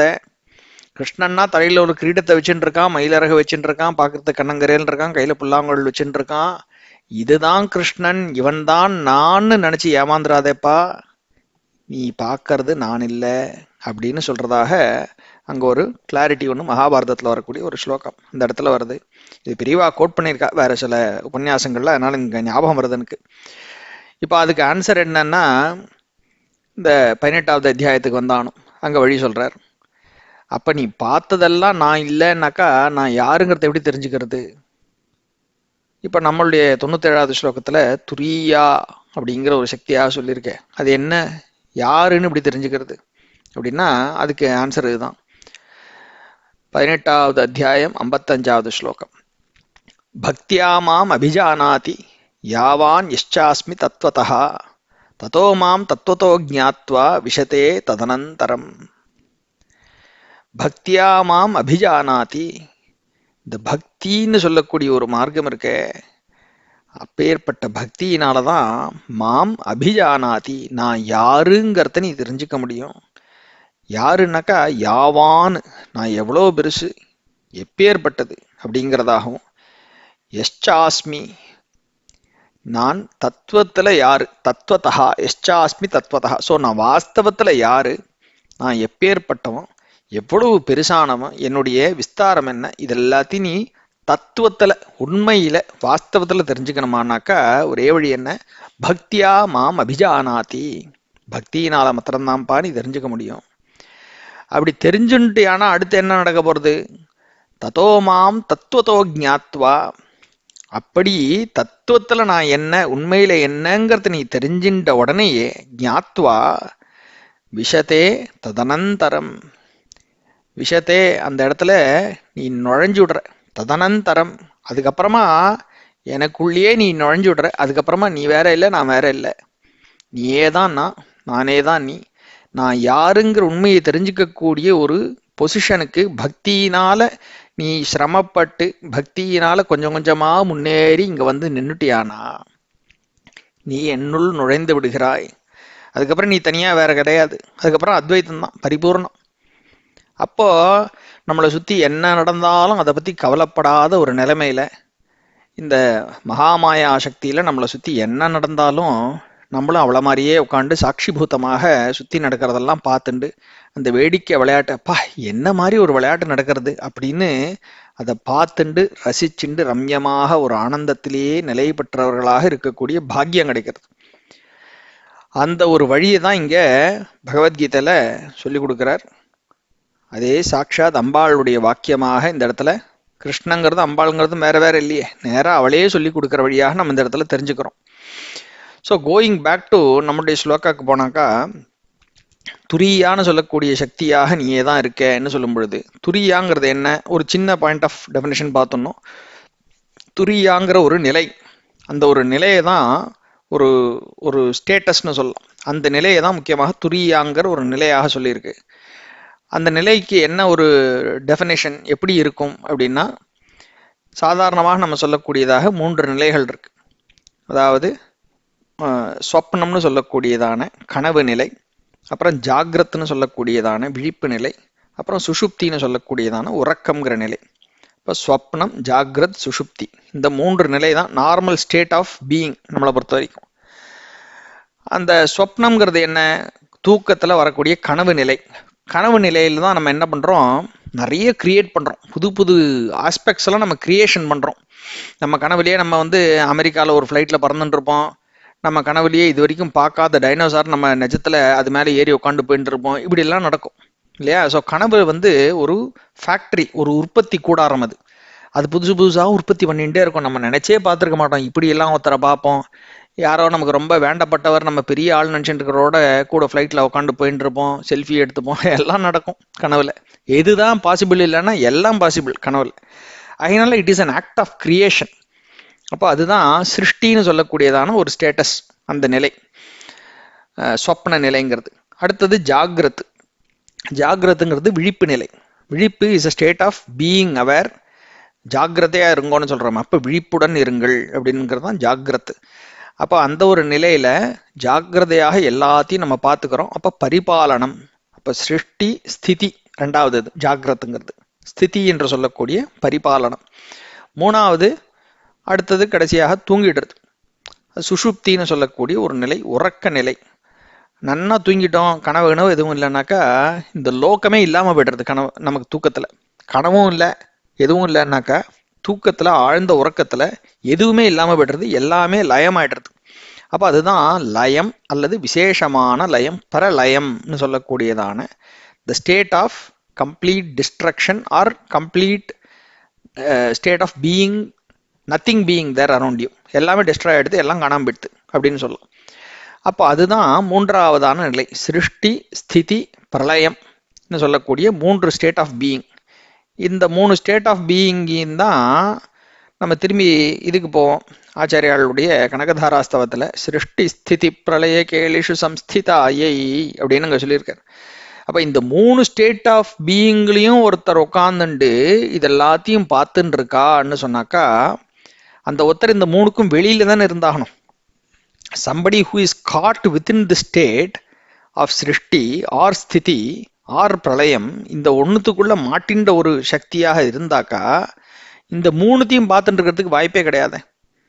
அங்க என்ன சொல்றார், சிருஷ்டி ஸ்திதி பிரளய கேலிஷு சம்ஸ்திதாயை, இந்த 3 ஸ்டேட்டையும் அழகாக உட்காந்து நன்னா சௌக்கியமா அதை உட்காந்து பார்த்து இந்த விளையாட்டை ரசிச்சு கழிச்சுட்டு இருக்கிறவளாக இருக்க அப்படின்னு சொன்னாக்கா, இந்த 3லும் இருக்கா, 3ஐயும் தாண்டி உட்காந்துருக்கா அப்படிங்கிறத நம்ம தெரிஞ்சுக்கணும். அதுதான் அந்த 4வதான ஒரு நிலை. அந்த 4வதான நிலை தான் இந்த 3லையும் கேப்சர் ஆகாத எது என்று சொல்ல முடியாததான ஒரு நிலை எதுவோ அதுதான் அந்த 4வதான நிலை. அதுக்கு தான் துரியா அப்படிங்கிற பேர். அப்போ அந்த 4வது நிலையானது என்ன, அதுல இருக்கக்கூடிய சக்தியானது எப்படி இருக்குன்னா, இந்த எல்லா ஸ்டேட் ஆஃப் பீயிங்லையும் அது இருந்துட்டு இருக்கு, இதையும் தாண்டினதாக வெளியில அந்த ஒரு சக்தி இருந்துட்டு இருக்கு. அப்ப தூங்கிட்டோமே சார், பிரளயம் ஆயிடுது, தூக்கம் வந்தாச்சு, நன்னா ஆழ்ந்த உறக்கம் நித்திரைக்கு போயாச்சு, அப்ப அந்த ஸ்டேட்லயும் இந்த சக்தி இருக்கான்னா தாராளமா அந்த சக்தி உள்ளேயே இருந்துட்டு இருக்கு. அது எப்படி சொல்றது, இந்த சக்தி உனக்கு இருந்துட்டு இருக்கு அப்படின்னா எப்படி சொல்றதுன்னா, அது இருக்கிறதுனால தான் அடுத்த நாள் நம்ம எழுந்துக்கிறோம். அந்த சக்தி உள்ளே இல்லை வெளியில போயிடுத்துனா அடுத்த நாள் ஆள் எழுந்திருக்க மாட்டான் இல்லையா. ஸோ அப்பவும் ஏதோ ஒரு சக்தி உள்ளுக்குள்ள அப்படியே உள்ளுக்குள்ள அது பாட்டுக்கு இருந்துட்டு இருக்கு அப்படிங்கிறது நமக்கு தெரியாது.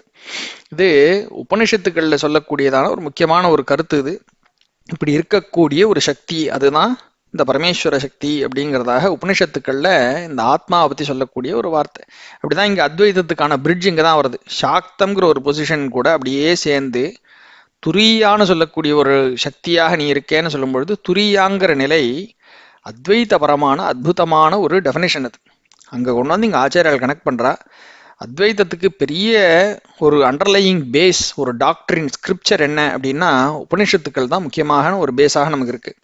அப்படி மாண்டூக்கிய உபனிஷத்துல முக்கியமானதாக சொல்லியிருக்கக்கூடியதான இந்த நிலை, இந்த துரியாங்கிற ஒரு நிலையை பத்தி மாண்டூக்கியத்துல சொல்லியிருக்கு. அதே மாதிரி கிராஸ் ரெஃபரன்சிங்காக பல உபனிஷத்துக்கள்ல இருக்கு. கதோபனிஷத்துல சொல்லக்கூடிய ஒரு வச்சனம் ஒண்ணு இருக்கு. இந்த ராத்திரி தூக்கங்கிற ஒரு பாயிண்ட் பத்தி சொன்னதுனால அது ஞாபகம் வருது சொல்றேன். ஏஷ சுத்தேஷு ஜாகர்த்தி காமம் காமம் புருஷோ நிர்மிமானஹா அப்படிங்கிறது.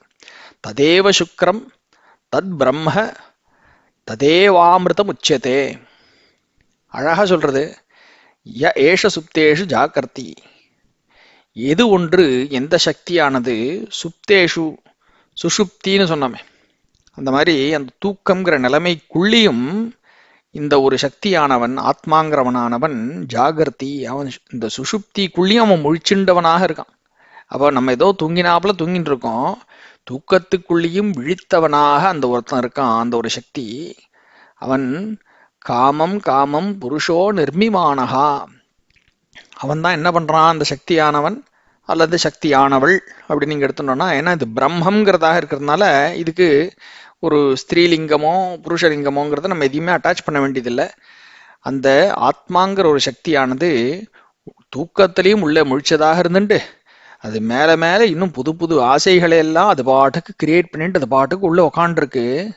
ஆனா அட் த சேம் டைம் ததேவ சுக்ரம் தத் பிரம்ம ததேவாமிருதம் உச்சதே, இது புதுசு புதுசா காமங்களை உள்ள கிரியேட் பண்ற மாதிரி பண்ணிட்டு இருந்தாலும் அது எதுலையும் அட்டாச் ஆகாததாக சுத்தமானதாக எந்த ஒரு விஷய வஸ்துக்கள்லையும் மாட்டிக்காததான ஒரு பிரம்மமாக அது இருந்துட்டு இருக்கு.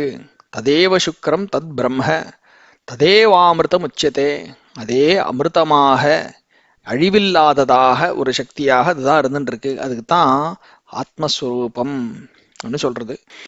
அதே மாதிரி அத்வைதத்துக்கு ஸ்ருதி பிரமாணமாக இருக்கக்கூடிய மாண்டூக்கிய உபநிஷத்துலையும் இப்படியே தான் ஸ்பஷ்டமாக சொல்லியிருக்கு. மொத்தமாக 4 நிலைகள் அப்படிங்கிறதாக இந்த ஜாகிரத் சொப்ன சுஷுப்திங்கிறத தாண்டி நான்காவதாக இருக்கக்கூடிய ஒரே ஒரு நிலை துரியா அப்படிங்கிற ஒரு நிலையை பற்றி சொல்லி அந்த உபனிஷத்துலேயும் ரொம்ப அழகாக அதை பற்றி சொல்லியிருக்கு. இந்த ஒரு பாயிண்ட்டையும் சதுர்த்தம் அப்படின்னு சொல்லி இதுதான் நான்காவது நிலை, அதுதான் உயிர் மூலமான பிரம்மங்கிற நிலைமை அப்படிங்கிறத சொல்லி மாண்டூக்கியத்தில் அது ஸ்பெசிஃபிக்காக அந்த இடத்துல சொல்லியிருக்கு. ஸோ அந்த ஒரு பாயிண்ட்டையும் இங்கே ஹைலைட் பண்ணணும். ஏன்னா ஆச்சாரியர்கள் என்ன பண்ணுறா, இங்கே ஸ்ரீவித்யா உபாசகர்களுக்கெல்லாம் ஒரு குருவாக இருந்து அம்பாளுடைய வழிபாடுங்கிற முறையையும் அழகாக எடுத்து சொல்லி கொடுத்துட்டே வந்து ஸ்ரீவித்யான்னு சொல்லக்கூடிய ஒரு மார்க்கம் எப்படி அத்வைத்தத்துக்கு ரொம்ப கிட்டக்க இருக்கக்கூடிய மார்க்கமாக இருக்குங்கிறதையும் இதில் எஸ்டாப்ளிஷ் பண்ணி அதன் மூலமாக அழகாக ஒரு பிரிட்ஜும் பண்ணி கொடுத்து இங்கே இருக்கிறவர்கள் அதையும் தெரிஞ்சுண்டு ஒரு அத்வைத்த ஸ்திதிக்கு போகக்கூடிய ஒரு வழிமுறையும் இங்கே ஆச்சாரியால் பண்ணி கொடுக்குறா அப்படிங்கிறத தான் நம்ம இங்கே ரசிக்க வேண்டியதாக இருக்கு. அப்போ ஆச்சாரியால் தன்னுடைய ஒரு பொசிஷனான பரம அத்வைத்தியான ஒரு நிலை அப்படிங்கிறத இந்த இடத்துல நமக்குள்ள ஃபோர்ஸ் பண்ணாம பக்தி மார்க்கமாகவேவும் போய் எப்படி அந்த இரண்டரை கலக்கக்கூடிய ஒரு நிலையை எப்படி அடையிறது அப்படிங்கிறதையும் ஒரு பக்தி மார்க்கத்துல இருக்கக்கூடிய குருவாகவே நின்று நமக்கு வழிமுறையும் காமிச்சு கூடவே அத்வைத மார்க்கத்தில் இருக்கக்கூடிய சில விஷயங்களையும் இங்கே கோடிட்டு காமிச்சிருக்கார் அப்படிங்கிறதையும் நம்ம பார்க்கணும். அப்போ இந்த ஆல் இன்க்ளூசிவ் நேச்சர்னு ஒன்று இருக்கே, நான் இப்படி ஒரு ஸ்டேட்டட் பொசிஷன் வச்சுட்டு இருக்கேன், அத்வைத்தத்தை தவிர நான் எதுவும் சொல்ல மாட்டேன் அப்படின்னு இல்லாமக்கி இதுக்கு வரக்கூடிய மார்க்கங்கள் என்ன இருக்கோ எல்லாத்தையும் ஒரு பெருந்தன்மையோட பெரிய மனசோட எல்லாத்தையும் அக்செப்ட் பண்ணி அதுக்கு உண்டான வழிமுறைகளை மார்க்கங்களை எல்லாத்தையும் அப்ரிஷியேட் பண்ணி அவளுக்கு இன்னும் நிறைய வழிமுறைகளை சொல்லி கொடுக்கறது அப்படின்னு எப்படி இங்க ஆச்சாரியால் நமக்கு ஒரு வழிமுறையை நடத்தி காமிச்சிருக்கா அப்படிங்கிறத இந்த இடத்துல நம்ம பார்த்து அப்படியே ஆச்சரியப்படக்கூடிய ஒரு நிலையாக தான் இது இருக்கு. எத்தனையோ மகான்கள் இப்பேற்பட்ட கருத்துக்களையும் கூட எடுத்துன்னு சொல்லியிருக்கா. நம்ம உள்ளுக்குள்ள உட்காந்துட்டு இவதான் உட்காந்து ஆட்டி வைக்கிறா, மகாமாயா விஸ்வம் பிரமயசிங்கிறோமே, அந்த ஒரு சக்தியை நம்ம என்னவாக வேணாலும் நம்ம பார்க்கலாம். அதை ஈஸ்வரனாக பார்க்கலாம், கிருஷ்ணனாக பார்க்கலாம், அம்பாளாக பார்க்கலான்னு எப்படி வேணாலும் பார்க்கலாம். அது மாதிரி அந்த சக்தியை பார்த்தவரான அப்பர் பெருமான் பரமேஸ்வரனாக பார்த்து அவர் சொல்றார், ஆட்டு வித்தால் ஆறுருவர் ஆடாதாரே, அடக்கு வித்தால் ஆறுருவர் அடங்காதாரேன்னு ஒரு பெரிய பாட்டு பாடுறார்.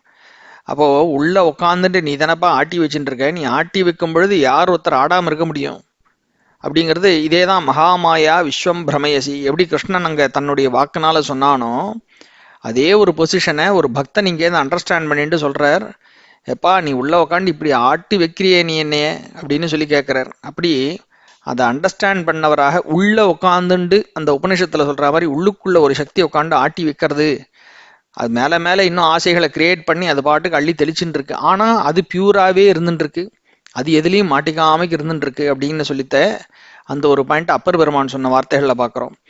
அதே மாதிரி உள்ள உட்காண்டிருக்கிற அந்த சக்தி தான், அதே தான் சாட்சாத் அந்த ஆத்மஸ்வரூபம் தான் பரமாத்மா, அதே தான் இந்த பரமேஸ்வரன் அப்படிங்கிறதெல்லாம் எடுத்து சொல்றதாக திருமூலர் ஒரு இடத்துல சொல்லின்னு வர்றார். உள்ளம் பெருங்கோவில் ஊனுடம்பு ஆலயம், வள்ளல் பிரானார்க்கு வாய் கோபுரவாசல், தெள்ளத் தெளிந்தார்க்கு சீவன் சிவலிங்கம், கள்ளப் புலனைந்தும் காளாமணி விளக்கே அப்படின்னு. தெள்ளத் தெளிந்தார்க்கு சீவன் சிவலிங்கம், முடிஞ்சு போச்சு, அவ்வளவுதான். நன்னா எல்லாத்தையும் ஆராய்ஞ்சு தேடி தெளிந்தவர்களுக்கு, அப்போ எல்லாத்துலேயும் உள்ள போய் மாட்டி மாட்டி அவஸ்தைப்பட்டு வெளியில வர்றவன் தான் தெள்ள தெளிந்தவன் வர முடியும் இல்லையா? எதையுமே தெரிஞ்சுக்காமைக்கு வெறும் ஒரு நீச்சலை பத்தி தெரிஞ்சுக்கணும்னா, கடலை பத்தி தெரிஞ்சுக்கணும்னா வெறும் கரையோரத்திலே உட்காந்து நான் பார்த்துட்டேன் மொத்தம் 32 அலை வருது ஒரு செகண்டுக்கு அப்படின்னு நம்ம கணக்கு போட்டுன்னு உட்காந்துருந்தோம்னா நம்ம விஷயத்தை தெள்ள தெளிந்தவர்கள் இல்லை. அந்த அனுபவம் எப்போ வரும்னா உள்ள இறங்கி அந்த கடல்ல இறங்கி பார்த்துருக்கணும், பார்த்தாதான் தெரியும். அப்படி தெள்ள தெளிந்தவர்களுக்கு என்ன தெரியறதுன்னா சீவன் சிவலிங்கம், உள்ள இருக்கக்கூடிய அந்த ஜீவன் இருக்கே இதேதான் சிவலிங்கம், சாட்சாத் அதே தான் பரமாத்ம ஸ்வரூபம் அப்படிங்கிறது அந்த அனுபவத்துல தெள்ள தெளிந்தவர்களுக்கு நன்னா கைவர புரிகிறது அப்படிங்கிற ஒரு பாயிண்ட்டை இவரும் எடுத்து சொல்றார். அப்போ உள்ள இருந்துட்டு தான் ஆட்டி வைக்கிறார் அப்படிங்கிற ஒரு பாயிண்ட்டை அப்பர் பெருமான் சொன்னாரே, அதே மாதிரி உள்ளதான் அந்த சக்தி உட்கார்ந்துட்டு இருக்கு, நம்மளை கண்ட்ரோல் பண்றது, ஆட்டி வைக்கிறது அப்படிங்கிற பாயிண்ட்ஸ் எல்லாம் இங்க மகான்களுடைய வாக்காக நம்ம பார்க்கிறோம். சரி, இதெல்லாத்தையும் தாண்டி இந்த அம்பாளே தான் எல்லாமாக பலப்பலதாக நம்ம பார்க்குறோம் அப்படிங்கிறத சொல்லும் பொழுது மறுபடியும் அபிராமி அந்தாதியை தொடாமல் இருக்க முடியல. ஒன்றாய் அரும்பி பலவாய் விரிந்து இவ்வுலகெங்குமாய் நின்றாள் அப்படின்லாம் அவர் சொன்னதை நம்ம முன்னாடி பார்த்துருக்கோம். அவளையே தான் நம்ம வெவ்வேறு நாமாக்கள்ல கூப்பிடுறோம். இப்போ இந்த ஸ்லோகத்தில் ஆரம்பத்தில் சொன்ன மாதிரி அவளே சரஸ்வதி, அவளே லக்ஷ்மி, அவளே பார்வதின்லாம் சொல்லிட்டு இருக்கோமே, அதே மாதிரி இவளையே தான், இந்த ஒருத்தியே தான், இந்த ஒரே மகாசக்தியை தான் நம்ம பலதாக நினச்சிட்டு இருக்கோம். அந்த ஒருத்தியினுடைய சரணங்களை பிடிச்சுட்டாக்கா போகிறோம், நமக்கு அதை தவிர வேற எதுவுமே தேவையில்லை. அதுதான் ஃபுல்லஸ்ட் ப்ரொடெக்ஷன் அப்படின்னும் அபிராமி பட்டர் ரொம்ப அழகாக ஒரு ஸ்லோகத்தில் சொல்கிறார். நாயகி நான்முகி நாராயணி கை நளின பஞ்ச சாயகி சாம்பவி சங்கரி சாமளை சாதினச்சு வாயகி மாலினி வாராகி சூலினி மாதங்கி என்று ஆயக்கியாதி உடையாள் சரணம் அரண் நமக்கே அப்படின்னு ஒரு ஸ்லோகம் இருக்கு. நாயகின்னா லோகத்துக்கெல்லாம் தலைவி அவள் தான் அப்படின்னு சொல்லியாச்சு.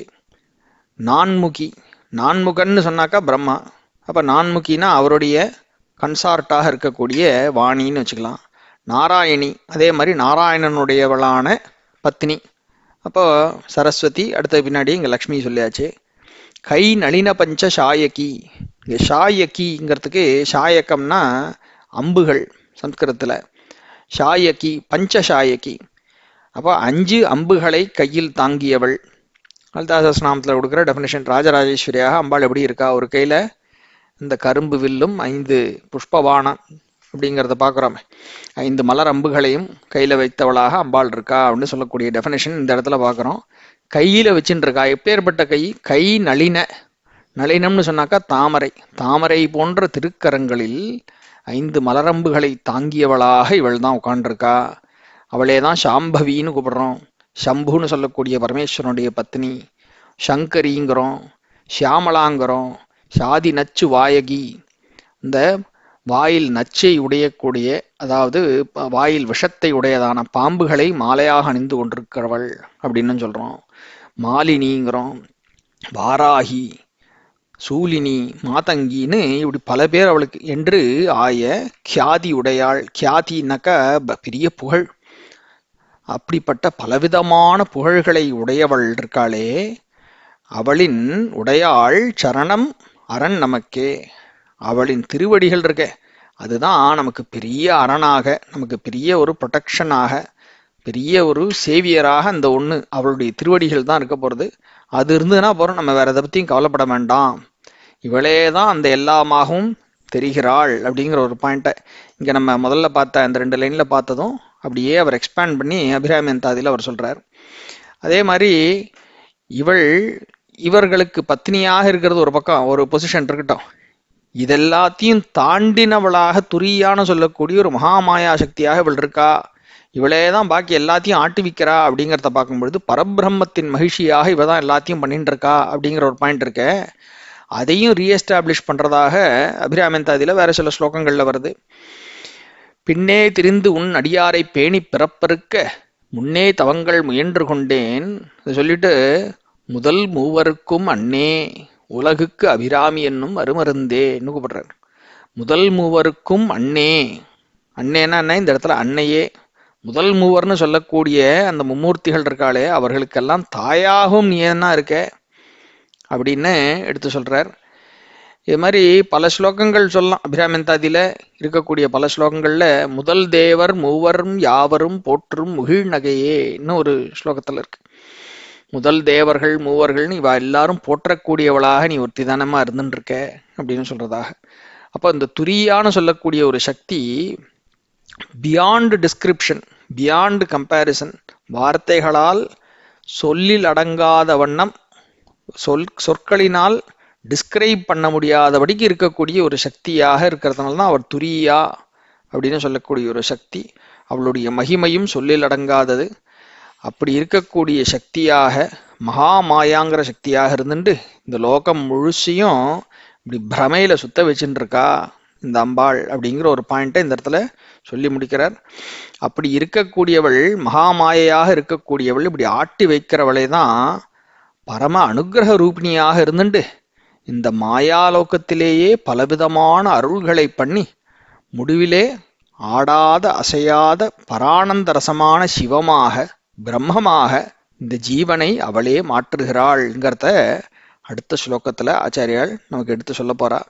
அதனால இப்பேற்பட்ட லோகத்துல நம்மளை போட்டு இப்படி பிரமத்துல சுத்த வைக்கிறாளேன்னு பயந்துட்டு இருக்க வேண்டியதில்லை. அதுல இருந்தும் நம்மளை மாத்தி காப்பாத்தி பலவிதமான அனுகிரகங்களை அள்ளி பொழிஞ்சு ஒரு சிவமாக பிரம்மமாகவே இந்த ஜீவனை அவளே மாற்றப் போகிறாள். எப்படி மாத்தறாங்கிற ஒரு அந்த அனுகிரகத்தை அடுத்த ஸ்லோகத்துல ஆச்சாரியால் சொல்ல போறா. அந்த ஆனந்தத்தை அடுத்த வாரம் நம்ம ரசிப்போம். அது வரைக்கும் அம்பாளுடைய திருவடி தியானத்துல நம்ம மனசை முடிஞ்ச வரைக்கும் அதிலேயே அமிழ்த்தி அவளுடைய அனுகிரகத்துக்கு நம்ம எல்லாரும் பிரார்த்தனை பண்ணிட்டே இருப்போம். ராம் ராம். பெரியவா சரணம்.